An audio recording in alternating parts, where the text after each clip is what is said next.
Pues muchas gracias a todos. Gracias especialmente a Forbes por contar con nosotros y gracias a todas las personas que hemos podido entre todos arrastrar aquí. Me toca una cosa muy difícil, que es intentar explicar lo que es la base de la inteligencia artificial en apenas 15 minutos y yo creo que vamos a ir muy al grano. Mi objetivo es dejar una base para que luego el resto de las personas que van a estar aquí hablando pues se puedan apoyar un poco en eso y tengamos una serie de conceptos ya establecidos. Yo soy más o menos de la edad de Ignacio Quintana, un poco más mayor, y me ha pasado un poco igual que a él, igual que a muchos que somos de esta generación. Hemos vivido una serie de eventos tecnológicos que nos han cambiado la vida, ¿no? Ya lo decía Asimov, en los años 80 el PC fue algo que nos golpeó, nos llamó la atención y nos cambió la vida, cambió la manera como nos relacionamos y, como decía él, todo está interreferenciado al PC desde entonces. Pero es que en los 90 entramos en la era de Internet. Y no sé si os acordáis, la primera vez que entrasteis en Internet, el impacto que fue para vosotros fue algo del mismo nivel que cuando abrimos nuestro primer PC. Ya en los 2000, un día cogimos un smartphone y dijimos, wow, otro momento wow, increíble. Y probablemente lo que nos está ocurriendo está no solo a ese nivel, sino a un nivel superior. Cuando hemos tocado la inteligencia artificial por primera vez, hemos dicho, wow, esto va a cambiar las cosas. Pero, ¿qué es la inteligencia artificial? Porque la inteligencia artificial es un concepto que ha estado presente en nuestra vida desde hace muchos años y ahora de repente ha entrado con fuerza. Y a veces nos pasa cuando vivimos una tecnología y la vivimos intensamente, estamos en ese momento que no sabemos cuándo esto ha empezado, cuándo fue la primera vez que lo oímos, cuándo empezamos a usarlo y de qué va esto. Bueno, esa es la definición que te hace ChatGPT cuando le preguntas qué es la inteligencia artificial, pero la verdad es que es interesante. Es la tecnología que permite a las máquinas imitar la inteligencia humana para realizar tareas como entender el lenguaje, reconocer imágenes, tomar decisiones o aprender con la experiencia. Ese es el marco conceptual. ¿De dónde sale todo esto? ¿Cuál es el origen? Pues cuando nos echamos un poco atrás y tenemos que buscar los orígenes de la inteligencia artificial, los encontramos primero en esta persona, Alan Turing, héroe de la Segunda Guerra Mundial, matemático, científico inglés, que montó todo un sistema para descifrar el código Enigma de los alemanes. No sé si os acordáis de esta historia. Gracias a la máquina que creó Turing, la máquina de Turing, se consiguió descifrar el código de los alemanes y los ingleses sabían en todo momento dónde iban a atacar los alemanes y, por lo tanto, pudieron vencer la Segunda Guerra Mundial. Turing se quedó muy impactado por su propio descubrimiento, que era una máquina que era capaz de tomar... no tenía conciencia de sí misma, por supuesto, pero era capaz de hacer cosas que hasta entonces solo pensábamos que el cerebro humano las podía hacer. Y, entre otras cosas, creó el famoso test de Turing, un test que nos permite diferenciar si la información que nos llega es de un humano o es de una máquina. Hasta el año 2014, ninguna máquina había podido engañarnos, ninguna había podido sortear el test de Turing. Nadie, ninguna máquina podía engañar a los humanos diciendo que era un humano. En el año 2014, una primera inteligencia artificial, imitando a un niño ucraniano, consigue engañar al test de Turing y desde entonces no somos capaces de reconocer cuándo es una máquina y cuándo es una persona la que nos está comunicando. Fijaros cómo cambia todo. El legado de Alan Turing se consolida en el año 56, en el que todos los científicos que estaban trabajando en esta área se juntan y acuñan el término inteligencia artificial. Hasta entonces nadie había hablado de la inteligencia artificial. Y la crean como un concepto que engloba un área de conocimiento, un área científica. Vamos a trabajar sobre esto, sobre este enunciado.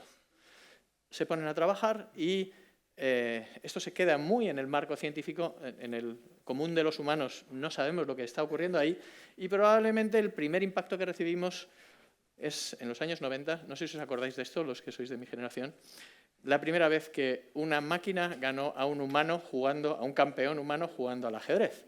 Fijaros que esto es muy curioso, ¿no? Porque éramos capaces de programar las máquinas dándoles todas las posibles jugadas del ajedrez, pero el humano siempre ganaba, un buen humano, porque las decisiones las tomaba mejor el humano que la máquina. Era capaz de hacer una estrategia y hacer una proyección de qué iba a pasar después.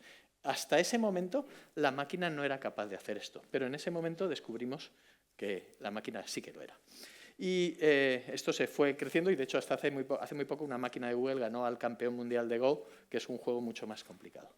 Siguiente cosa que nos llama mucho la atención. Empezamos a ver esto como una cosa, ¡guau! Ostras, si esto es tan importante, tan inteligente, pues va a pasar como en Terminator. Va a tomar conciencia de sí misma y va a decidir que para salvaguardar la Tierra lo mejor es eliminar a los humanos, ¿no? Y entonces empiezan todas estas nociones apocalípticas y nos metemos un poco en esta paranoia. Y lo siguiente que aparece ya en noviembre de 2022, estamos hablando de hace menos de 3 años, es un concepto nuevo que se llama ChatGPT. Y eso nos rompe la cabeza, porque ChatGPT es la tecnología que más rápidamente ha adoptado la humanidad. En 5 días, 100 millones de usuarios, perdona, 1 millón de usuarios, en 2 meses, 100 millones de usuarios. Hace tiempo que le he perdido la pista ya de cuántos millones de usuarios lo estamos usando. ¿Por qué adoptamos esto tan rápidamente? ¿Cuál es la razón? Pues hay varias razones. Una razón técnica es no hay ninguna barrera de entrada. No tenemos que aumentar la capacidad de nuestro ordenador, no tenemos que pedir más wifi, entras, es muy fácil, ni siquiera hay que pagar, porque la mayoría de estas aplicaciones son freemium, pero sobre todo es que nos entiende, habla el mismo lenguaje que nosotros, habla el lenguaje natural, le hablas como hablarías a una persona, no tienes que programar. Y ese es uno de los grandes cambios de todo esto. Y los resultados que arroja nos sorprenden de lo impresionantemente ajustados y ciertos que son. Con lo cual, lo adoptamos como si no hubiera un mañana y empezamos a utilizarlo de muchas maneras. Si hay una slide que me gustaría que os quedarais, es esta. Esta es fantástica para hablar en la cena de los cuñados y las cuñadas, queréis hablar de inteligencia artificial, para que entendamos un poco cuál es el marco del que estamos hablando. Porque inteligencia artificial ya estaba en el 56. Ahora estamos hablando de otra cosa, ¿vale? De una evolución de eso. En el año 56 se crea el concepto de inteligencia artificial como un campo de la computación para crear máquinas inteligentes. Bueno, eso progresa por un lado, pero no es hasta los 90 cuando entra un concepto nuevo, que es una subsección de la inteligencia artificial que se llama Machine Learning. Machine Learning lo que hace es que permite que las máquinas aprendan de los datos existentes y mejoren sus resultados sobre esos datos. Esto es Deep Blue. Deep Blue no solamente la habíamos programado, sino que aprendía de lo que hacía Garry Kasparov y tomaba decisiones basado en eso. Y con esas decisiones hacía mejores predicciones y, por lo tanto, era capaz de ganar. Hemos introducido un concepto nuevo. Esto sigue funcionando y, por supuesto, el Machine Learning se utiliza en la industria y se utiliza en un montón de sitios, pero el siguiente salto es Deep Learning, que es una parte del Machine Learning, que es, oye, eso está muy bien, pero aquí hemos tenido que programar la máquina. ¿Por qué no, en vez de programar la máquina, la hacemos que aprenda?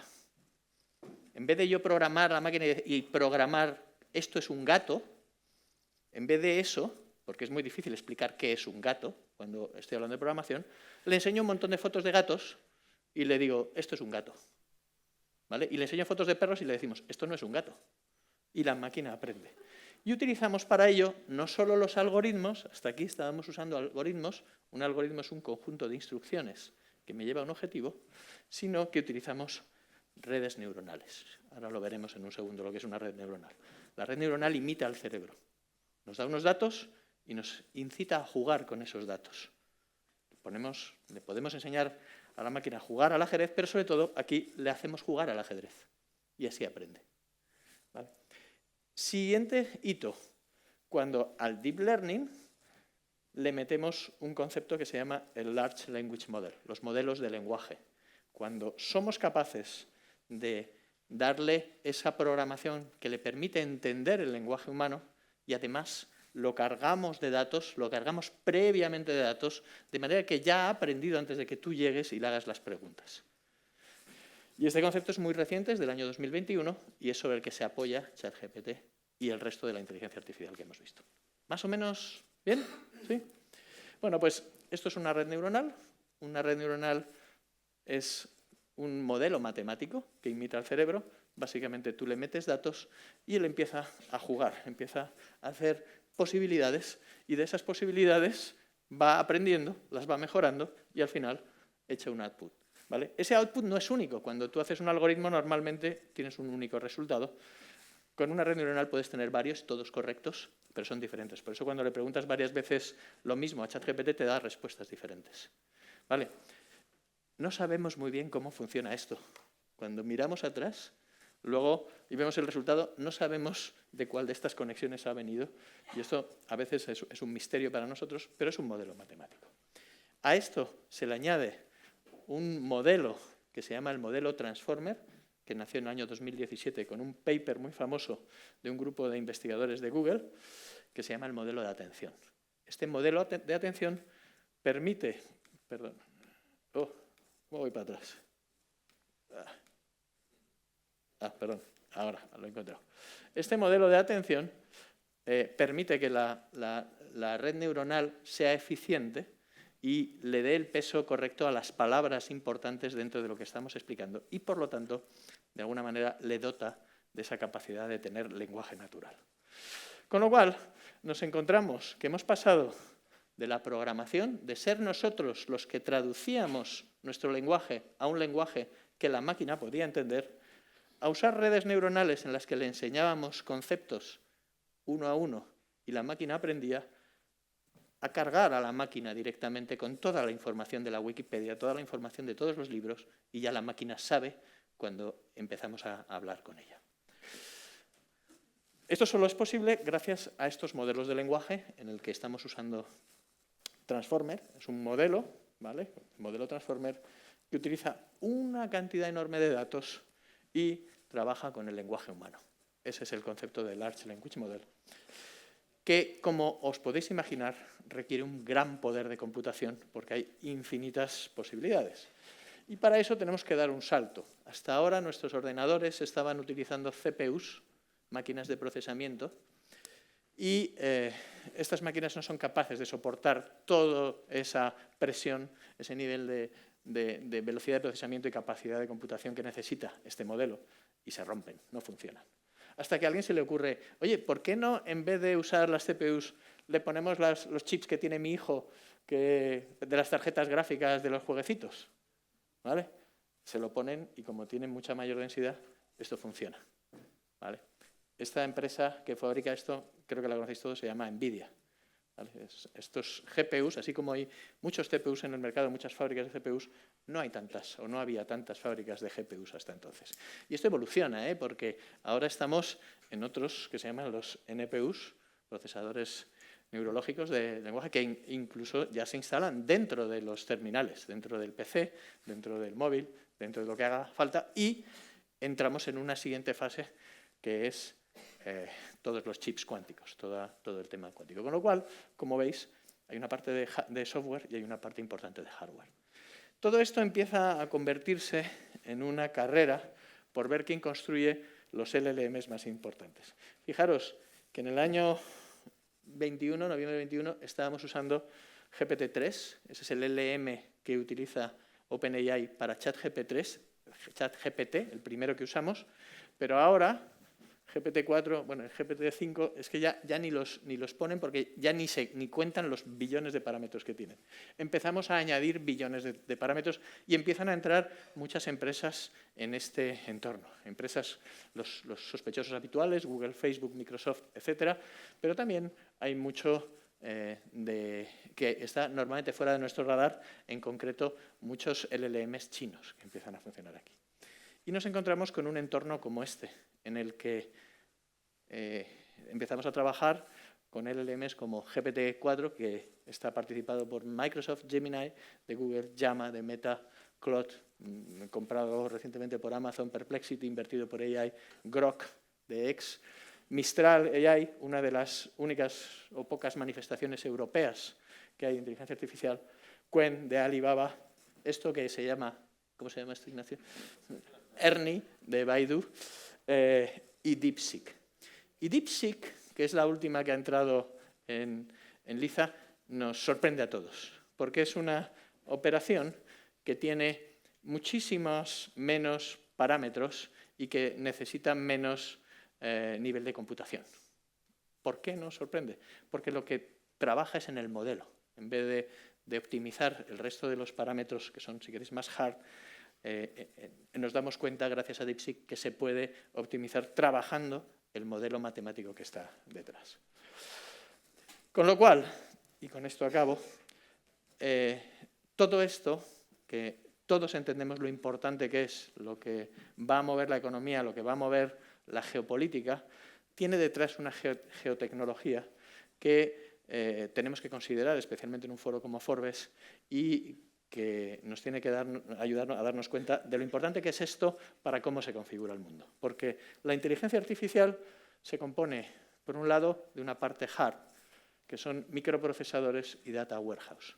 Hasta ahora, Estados Unidos tenía ganada la carrera de la inteligencia artificial por la parte de los microprocesadores porque tenían las fábricas de GPUs. Y hasta que el resto del mundo haga un catch-up o está haciendo un catch-up, pues ha pasado un poco de tiempo. Los data warehouse, espacios enormes donde se almacena toda esta información, y muy importante, que tienen que estar conectados por algún tipo de cable con el sitio donde se toman las decisiones, es otro papel, otro tema importante, y se va a hablar aquí también hoy de este, que tiene mucha importancia estratégica. Las tierras raras, ¿vale? Las tierras raras nos sirven para hacer esos microprocesadores. Hay muy pocos minerales de tierras raras y más del 90% está en China, ¿vale? Con lo cual, en esta carrera, China tiene una ventaja competitiva importante. La energía. Todo esto consume más energía de la que jamás hemos pensado. No sé si os estáis dando cuenta que ahora se está abriendo la mano de la energía, de cualquier fuente de energía, vale, vamos a usarlas porque las necesitamos y se convierte en una ventaja geoestratégica que hasta ahora no habíamos imaginado. Las arquitecturas de modelos de lenguaje. El gran abandonado desde el año 22 o 17, desde creo, estamos trabajando en una sola arquitectura que es Transformer, que es la del modelo de atención, pero puede haber otras que sean más óptimas para gestionar esto. Los datos. Ese es el petróleo de lo que gestiona todo esto y lo que hay que alimentar. El que tenga los datos tiene la fuente de alimentación de todo esto junto a la energía. Y algo muy importante, y algo de lo que hablaremos, los modelos éticos y la de jurisdicción. ¿Quién dice quién puede tener los datos? ¿Quién dice si se puede contaminar o no? ¿Quién dice si podemos tener data warehouse? ¿Quién dice todo esto? ¿Vale? Todo esto está cambiando el entorno, ¿vale? Y vosotros lo vais a comprobar a lo largo de este día. Muchas gracias.